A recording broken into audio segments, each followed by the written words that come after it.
사람은 다 잘하는 것이 있고 또 잘 못하는 것이 있습니다. 이 사람의 그러한 이 양면적인 모습인데요. 우리가 사람을 전인격적으로 통합적으로 보게 될 때 그 사람의 잘함과 또 못함 그리고 능력이 있음과 연약함을 우리가 통합적으로 수용하고 그리고 인정해야 되는 것이 마땅합니다. 어떤 사람은 계획적이고 굉장히 원리 원칙주의인데 때로는 공감 능력이 부족한 사람이 있고요. 또 어떤 사람은 갑자기 일어나는 일들에 대해서 굉장히 힘들어하는 사람이 있습니다. 그래서 우리가 예전에 이 일본에서도 그런 이 원전 사고, 후쿠시마 원전 사고 때 일본 사람들이 굉장히 원리 원칙적이라서 이 매뉴얼대로 하는데 그 사고가 나고 나서는 매뉴얼이 없으니까 어떻게 해야 될지 몰라서 우왕좌왕하다가 사고가 더 크게 번졌다라는 이 조사 결과가 있습니다. 즉 어떤 사람은 굉장히 원리 원칙적으로 매뉴얼대로 철저하게 하는데 갑자기 돌발 상황이 있으면 그것에 대해서 우왕좌왕하고 그리고 또한 이 어찌할 바를 몰라 하는 사람도 있습니다. 근데 그와 반대로 굉장히 즉흥적이고 충동적이라서 이 돌발 상황에 엄청 잘 반응하고 또 활동하는데 이 시스템을 딱 있는 상황을 답답해하고 힘들어하는 사람도 간혹가다 있죠. 또 어떤 사람은 다른 사람의 일을 너무 잘 챙기는데 자신의 일을 잘 못 돌보고 혼자서 하는 것을 어려워하는 사람도 있습니다. 예를 들어 어떤 사람들은 이 밖에 나가서 다른 사람 너무 잘하죠. 근데 집에서는 이렇게 잘 못하는 사람이 있습니다. 그래서 밖에 나가서 하는 것만큼 반만 해라라고 이야기하는 사람도 있죠. 근데 어떤 사람은 밖에 나가서 그렇게 얌체처럼 하는데 집에서는 그렇게 넉넉하고 또 너그럽게 하시는 분들도 제가 보았습니다. 이게 뭐냐면 사람마다 양면성이 있기 때문에 그렇죠. 그래서 우리가 신앙에도 비슷한데요. 잘하는 분야가 있고 잘 못하는 분야가 있으며 또 우리가 어떤 영적 전투에서는 내가 잘 승리하는 분야가 있는 반면에 또 어떤 영적 전투에서는 자꾸 넘어지는 분야가 있기도 합니다. 그래서 이런 사람의 양면성이 있어서 우리가 이 양면성을 잘 이해하고 그래서 그 양면성을 우리가 좀 잘 통합해 나가는 과정이 성숙의 과정인 것입니다. 우리가 책임감 있게 하는 것도 중요하지만 또한 우리가 좀 자유롭게 여유를 가지고 다른 이들에게 배려하고 또 살피는 것도 굉장히 중요하죠. 이런 책임감 있게 나 일을 열심히 하다 보면 그 시간에 누군가 찾아오고 누군가 나를 방해하는 것을 굉장히 불편해하게 생각하는데 성숙한 사람들은 그 시간에도 내가 잠시 그를 위해서 시간을 마련하고 배려하고 또 존중하는 것이 필요한 것 같습니다. 저도 이 교회 일을 하다 보면 교회 일에 바빠서 가정을 때로는 못 돌볼 때가 있었고 또 특히 부목사 때 굉장히 일이 분주하고 교회에 매여 있는 때가 많았는데 그런 때 제가 배우게 된 것은 그런 때라도 가족들을 위해서 잠깐 시간을 내서 그들의 눈을 맞추고 그들의 삶의 귀를 기울이는 것이 무엇보다도 중요하다는 것을 제가 배우고 깨닫게 되었습니다. 이러한 점에서도 솔로몬은 장점도 있고 단점도 있는데요. 우리가 그 장점과 단점이 어떻게 그의 삶을 통해서 드러나는지 우리가 한번 살펴보았으면 좋겠습니다. 그리고 신앙의 삶이 어떻게 해야 될지를 우리가 한번 고민해 보았으면 좋겠습니다. 오늘 23절에 보면 솔로몬이 이렇게 얘기합니다. 솔로몬이 일을 감독하는 우두머리 550명이 있어 일하는 백성을 다스렸더라. 우두머리가 550명입니다. 여러분 한 550명이면 그 밑에 100명만 있으면 몇 명입니까? 5만 5천 명 아니겠습니까? 이 한 사람이 100명만 다스려도 이 5만 5천 명이 이 일을 했던 거죠. 근데 제가 볼 때는 100명만 다스리지 않고 200명, 300명, 400명, 500명을 다스렸을 겁니다. 그러하게 솔로몬 밑에서 일하는 사람이 어마어마한 5만 명, 10만 명 이상 되는 사람들이 이 솔로몬 밑에서 이 일을 감당했던 것입니다. 이런 점에서 볼 때 솔로몬은 행정적으로 굉장히 탁월한 사람입니다. 조직하고 행정하고 일을 분배하고 일을 관리하는 데는 너무나 탁월한 사람이어서 그의 생애 40년 동안 이 조직력과 행정력으로 어마어마한 나라의 이러한 공사들과 일들을 감당하게 합니다. 그리고 그러한 일들과 공사들을 감당하고 이 나라의 어마어마한 국책 사업을 진행함에도 불구하고 이 나라가 아무 탈 없이 이 안정되게 흘러가고 번영의 시기를 구가할 수 있었던 것은 이 솔로몬의 탁월한 행정력에 기인합니다. 여러분 한번 생각해 보십시오. 우리가 가장 잘 알고 있는 진시황으로 들어봤습니다. 진시황 들어보셨죠? 이 진나라의 시황제인데요. 이 시황제는 이 춘추전국 시대의 그 나라들을 통일하고 통일왕국을 만들어냅니다. 그리고 그가 통일왕국을 만들어서 어마어마한 많은 일들을 하게 되는데요. 그도 행정적으로 엄청난 일을 합니다. 도량량을 통일하고 언어를 통일하고 그리고 온갖 제도를 통일합니다. 그래서 이 중국이 한 나라가 될 수 있도록 그 기틀을 다 닦았다고 역사가들 말합니다. 그런데요, 그의 삶 가운데 이 우리가 알다시피 만리장성을 축적하고 대운하를 축조하면서 수많은 백성들의 고열을 짜냅니다. 결국 이 진나라는 몇 년이 채 되지 않았어. 무너지고 맙니다. 왜냐하면 수많은 사람들, 백성들이 그 치하에서 고통받고 시름하고 불만과 불평을 내었기 때문에 결국 그 나라가 경고에 서지 못하고 무너지게 되었던 것입니다. 그런데 이와 비교해 보면 솔로몬은 이 그의 대공사를 이 성전도 짓고 왕궁도 짓고 요새도 짓고 성벽도 지었음에도 불구하고 40년 동안 잡음이 없고 번성기를 마주할 수 있었던 것은 그가 엄청난 행정력과 또 관리력을 가지고 있었기 때문에 그렇습니다. 그런데요, 이러한 솔로몬의 다스림과 이 관리력과 행정력이 이스라엘 백성들을 행복하고 편안하게 만드는 데 초점 맞춰야 되는데 그가 또한 그 행정력을 어디에 썼는지 우리가 24절 그 다음 절에 나타납니다. 24절 같이 한번 읽어볼까요? 시작. 바로의 딸이 다윗성에서부터 올라와 솔로몬이 그를 위하여 건축한 궁에 이를 때 솔로몬이 밀로를 건축하였더라. 아멘. 이 24절 보면 밀로란 이게 계속 나오죠. 이 11개 보면 밀로가 여러 차례 등장하는데 그만큼 이 이스라엘 백성들에서 이 밀로라는 이 성이 왕궁이죠. 왕궁이 굉장히 중요한 의미를 가지고 있었습니다. 왜냐하면 이 밀로는 애굽의 공주 바로의 딸이죠. 바로의 딸 파라오의 딸인 애굽의 공주를 위해서 솔로몬이 친히 지었던 특별한 왕궁이었기 때문에 그렇습니다. 그는 이 바로의 딸을 위해서 특별한 왕궁을 지었는데요.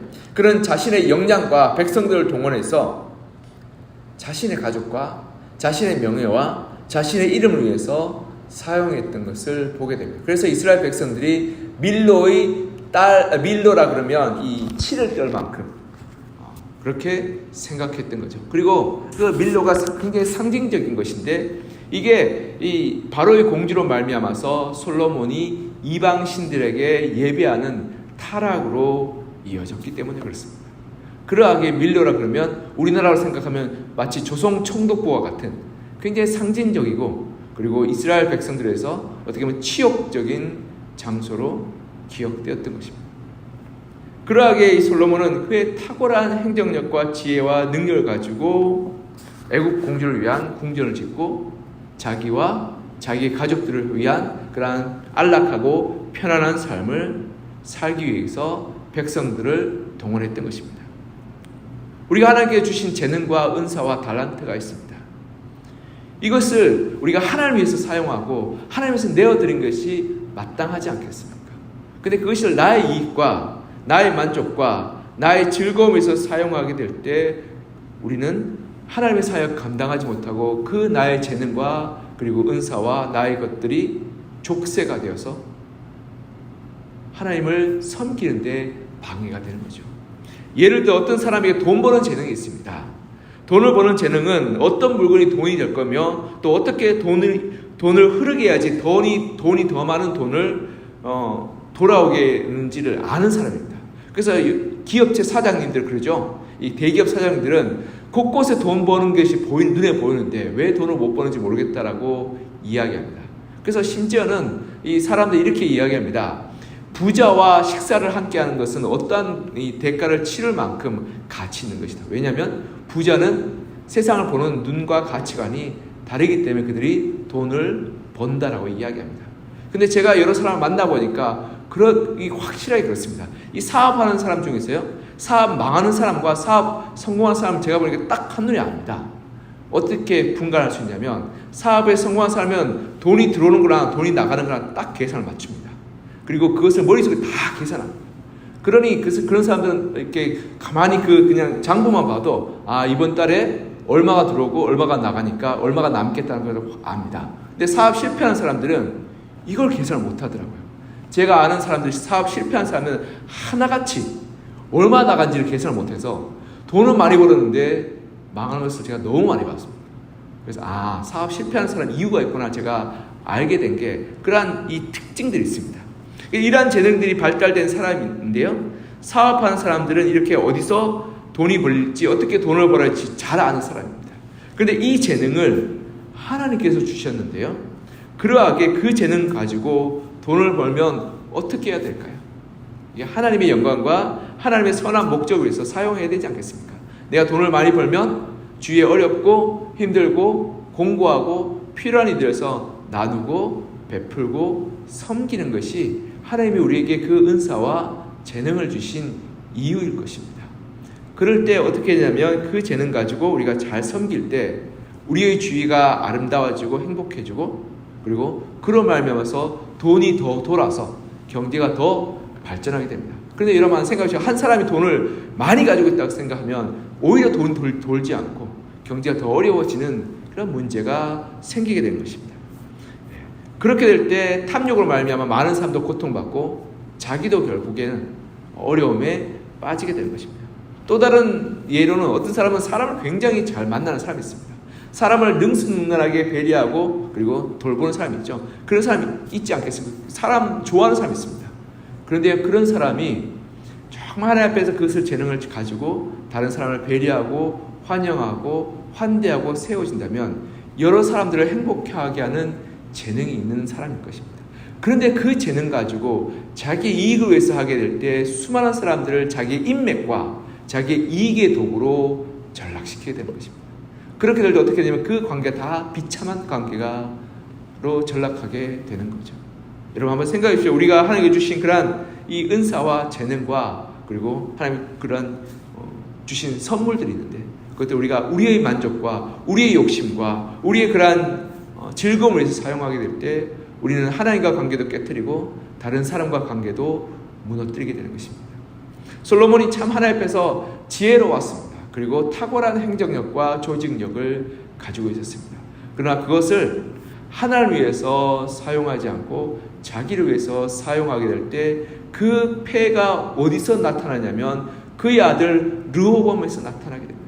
르호보암이 어떻게 합니까? 아버지가 했던 그 일들, 그 수많은 사업들과 그리고 이 사람들 동원해서 했던 그 노역들을 감하여 달라고 하니까 르호보암은 그것을 자기의 권리라고 생각하여서 감하지 않고 더 무겁게 하였던 것입니다. 그로 말미암아서 이스라엘이 어떻게 됩니까? 두 나라로 쪼개어졌던 거죠. 그래서 남유다는 유다 백성과 베냐민 지파로 두 개만 남고 나머지는 다 북이스라엘 돼서 나라가 쪼개어지고 말았던 것입니다. 여러분 우리가 우리의 욕망과 우리의 욕심과 우리의 그러한 이 만족을 위해서 살아가게 될 때 특별히 하나님이 주신 그러한 선물과 은사와 그리고 능력들을 나를 위해서 사용하게 될 때 결국에는 가정도 깨어지고 일터도 혼란스러워지며 우리 이 나라 이 민족도 어려워지게 되는 것입니다. 그런데 하나님 나에게 주신 그 은사와 선물과 재능들을 하나님을 위해서 사용하게 될 때 가정을 건강하게 만들고 또 우리 공동체를 아름답게 세워나가며 그리고 이 나라 이 민족 가운데 하나님의 선한 영향들을 끼쳐나갈 수 있게 되는 것입니다. 이것이 솔로몬이 가졌던 양명성인 거죠. 그의 재능은 탁월했지만 그 탁월한 재능에 그늘이 어떻게 있냐면 그 탁월한 재능을 가지고 자기 이익과 자기의 만족을 사용하니까 이스라엘 나라가 더 큰 어려움과 더 큰 곤란함에 빠지게 되었던 것입니다. 그러하게 우리의 재능, 우리의 가진 것, 우리의 능력들이 다 하나님께 주신 것임을 고백하며 우리가 우리의 있는 것들을 위해서 하나님 위해서 겸손하게 잘 관리하고 그리고 그것을 어떻게 하나님 위해서 사용할지를 기도하고 돌아보고 또 그런 말미암아 하나님을 섬겼으면 좋겠습니다. 이 고린도서 8장 14절 15절 이렇게 말씀하고 있습니다. 이제 너희의 넉넉한 것으로 그들의 부족한 것을 보충함은 후에 그들의 넉넉한 것으로 너희의 부족한 것을 보충하여 균등하게 하려 함이라. 기록된 것 같이 많이 거둔 자도 남지 아니하였고 적게 거둔 자도 모자라지 아니하였느니라. 아멘. 고린도후서 8장 14절 15절 보면 우리가 구제와 헌금에 대한 이야기인데요. 이 말은 하나님께서 우리에게 주신 재능과 능력과 그리고 달란트와 소유를 가지고 나누고 베풀게 될 때, 우리의 풍족한 것으로 그들의 궁핍한 것을 채우게 될 때, 나중에 그들의 풍족한 것으로 나의 부족한 것을 채우게 된다고 말씀하고 있는 것입니다. 여러분, 어떤 사람은 돈이 많습니다. 어떤 사람은 그런 사랑이 많습니다. 어떤 사람은 또한 이 다른 사람을 배려하는 것이 많습니다. 자기의 그러한 재능과 능력과 달란트로 남을 섬기고 돌보고 베풀게 될 때, 그들의 우리 공동체의 그러한 이 재능과 달란트가 서로 나누고 서로 교환하며 베풀게 될 때 우리 공동체가 풍성하게 되는 은혜를 누리게 되는 것입니다.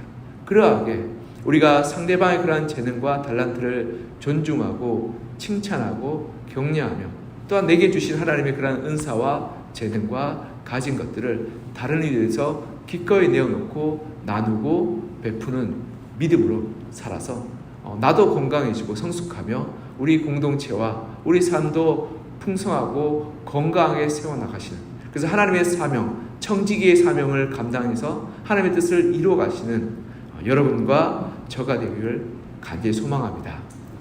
또 한 가지 오늘 본문에서 우리가 정말 기억해야 될 것은, 이 솔로몬이 이 아내와의 관계에서 실수했지만 그러나 신앙에서 굉장히 분명했던 사람입니다. 우리 본문 25절 같이 한번 읽어볼까요?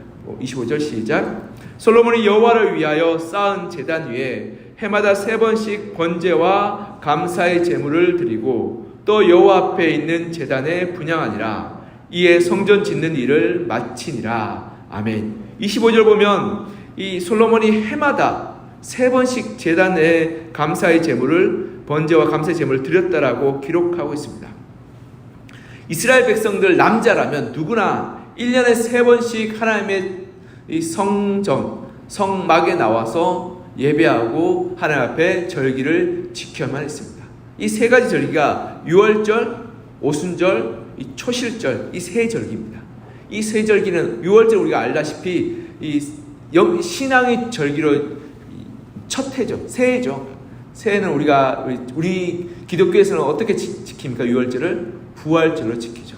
그리고 오순절은 이 맥주 감사주일인데, 오순절은 우리가 어떻게 지킵니까? 성령 강림주일로 지킵니다.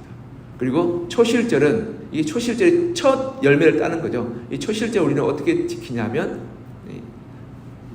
수장절 어떻게 지키냐면 추수감사주일로 지킵니다. 추수감사절, 초막절, 수장절을 부르는 이 추수감사주일을 지키는데, 이게 유월절, 오순절 그리고 초막절로 이렇게 해서 이 3절기를 지킵니다. 이 3절기는 무조건 하나님 앞에 나와 하나님을 예배하고 말씀을 듣고 기도하고 신앙을 돌아보는 절기로 지키라고 말씀하셨습니다. 그래서 출애굽기 34장 23절에서 24절 이렇게 말씀하고 있습니다. 너희 모든 남자는 매년 3번씩 주 여호와 이스라엘의 하나님 앞에 보일지라.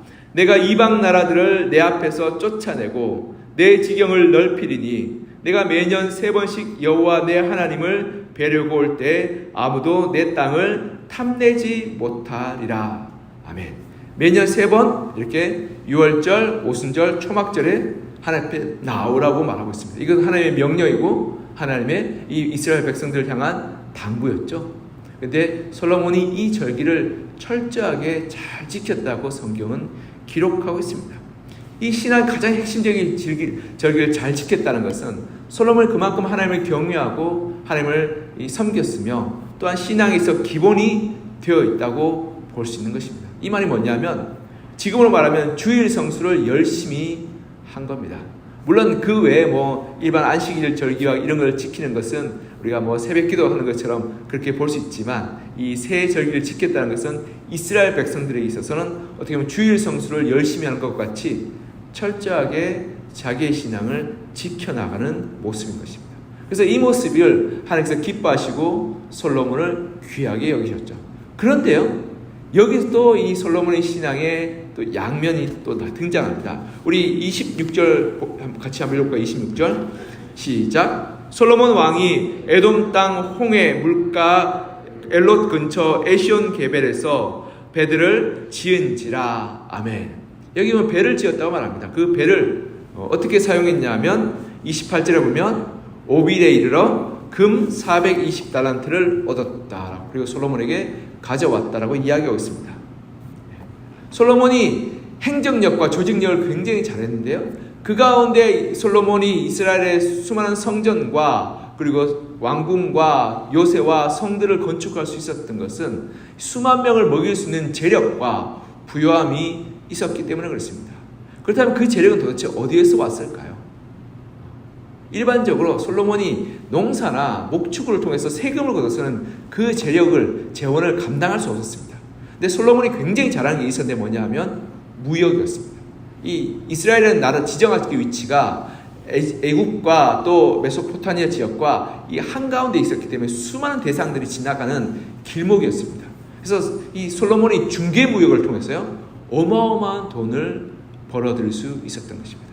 애굽의 말을 사다가 외국에 파는 것이 또 돈이 엄청 남았고, 또한 이 메소포타미아 물건들, 아라비아 상인들에게 물건을 가져와서 애굽으로 이 보내므로 말미암아서 그게 중간에 있는 수수료를 엄청 많이 획득할 수 있었던 거죠. 그래서 무역으로 엄청난 부를 벌어들였는데, 그 가운데 어떤 사업이 돈이 되면 일을 하면 돈이 될 거라고 너무 잘 알았는데, 솔로몬이 무역을 하다 보니까 금을 직접 가져오면 더 큰 돈이 되겠다 라고 생각해서 어떻게 합니까? 에시온 게벨이요, 지금은 이스라엘 가장 밑에 보면 이 만이 있습니다. 요르단과 접경한 그 홍해와 연결되는 만이 있는데요, 그 만에 항구를 짓고 또 배를 만들고 드로저, 해양 민족입니다. 해양 민족에 있는 사람들에게 뱃사공할 사람을 데리고 와서 직접, 아마도 아프리카라고 생각합니다. 아프리카까지 가서 금을 가져옵니다. 그래서 막대한 이익을 거두겠죠. 금 400달란트는 지금으로 말하면 16톤입니다. 우리나라 국가에서 보유하고 있는 금 보유량이 얼만큼이냐면 104톤입니다.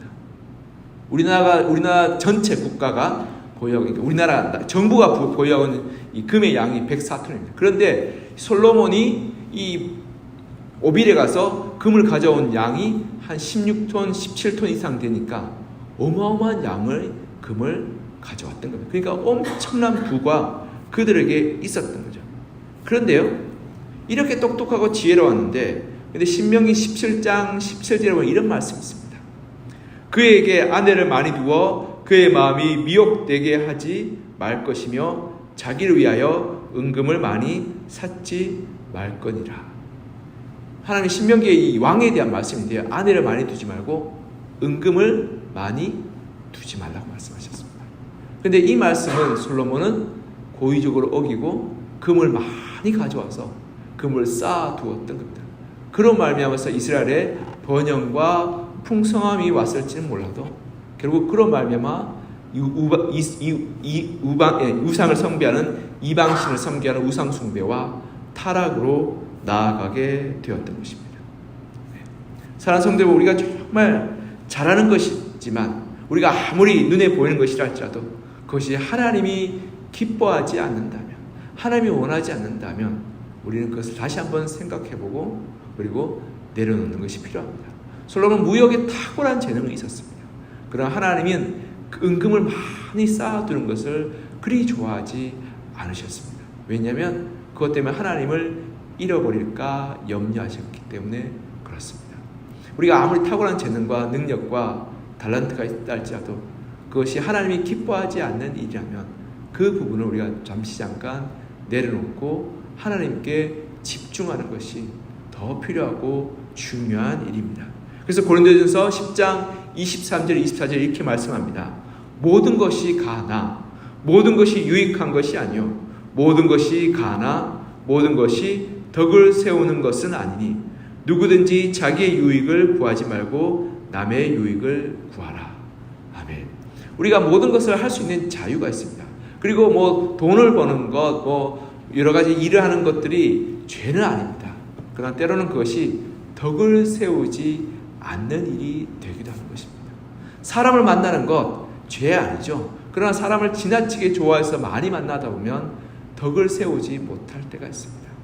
그리고 또한 우리가 열심히 일하는 것 죄가 아닙니다. 그러나 너무 지나치게 일을 해가지고 가정도 신앙도 하나님도 잃어버린다면 그것은 덕을 세우는 것이 아닌 것입니다. 그러하게 우리가 하나님 앞에서 올바른 덕을 세우는 것이 무엇인지를 분별하여서 이번 한 주간의 삶 가운데서 내가 할 수 있는 것 가운데서 내가 잘하는 것 가운데서 어떻게 덕을 세워 나갈 수 있지를 돌아보고 하나님의 말씀에 순종할지를 살펴보아서 하나님이 기뻐하시는 삶 그리고 하나님의 그런 말씀에 순종하는 삶을 살아가시는 여러분과 저가 되기를 시장 간절히 소망하며 축복합니다. 기도하겠습니다. 사랑과 은혜가 풍성하신 하나님 아버지, 하나님께서 솔로몬에게 큰 지혜와 능력과 또한 재능을 주셨음을 봅니다. 솔로몬은 사람들을 관리하고 다스리는 탁월한 지혜가 있었습니다. 그래서 하나님의 성전을 7년 만에 지을 수 있었고 그리고 하나님 앞에 정말 믿음으로 귀한 일들을 이뤄나갔던 것을 보게 됩니다. 그러나 그 행정력과 그 조직력으로 자기의 그러한 궁전을 짓고 자기의 아내를 위한 궁전을 지음으로 말미암아서 이스라엘 백성들의 원성과 고통을 사게 되었음을 보게 됩니다.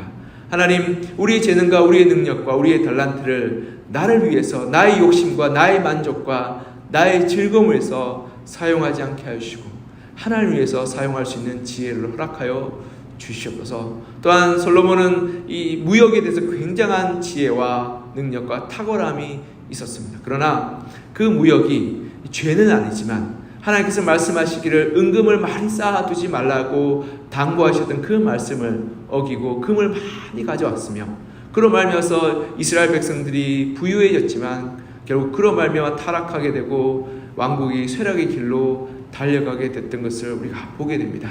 하나님, 우리의 삶 가운데 많은 잘하는 것, 능력이 있는 것, 재능이 있는 것이 있지만 그것이 덕을 세우는 것인지 하나님을 잘 섬기는 것에 사용되는 것인지 우리가 돌아보게 하여 주셔서 우리가 우리의 재능과 우리의 그러한 능력으로 하나님께 영광 돌리고 가정을 섬기고 또한 우리 삶 가운데서 좋은 열매 맺을 수 있도록 덕을 세울 수 있도록 그것을 사용하는 지혜도 우리에게 허락하여 주시옵소서. 그래서 우리가 모든 것을 할 수 있지만 또한 덕을 세우지 않는다면 그 일들을 내려놓고 하나님께 나머지를 하나님께 맡겨드리는 지혜와 또 분별력을 우리에게 허락하여 주시옵소서. 이번 한 주간 삶 가운데 주께서 함께 하시고 도와주셔서 이러한 지혜로 말미암아 하나님을 잘 섬기게 도와주시고 하나님과 동행하게 은혜 베풀어 주시옵소서. 그리고 이 새벽에 주님 앞에 나와 간절한 마음으로 우리 삶의 문제, 가정의 문제, 자녀의 문제, 일터의 문제 그리고 우리의 삶의 모든 그러한 아픔과 어려움의 문제를 주님 앞에 고백하고 그리고 부르짖는 우리 성도님들 기도 가운데 역사해 주셔서 이 시간 위로받고 힘을 얻고 응답받고 돌아가는 귀한 시간 되게 하여 주시옵소서. 주의 은혜와 도우심을 간절히 소망하며 살아계신 예수 그리스도 이름으로 기도드립니다.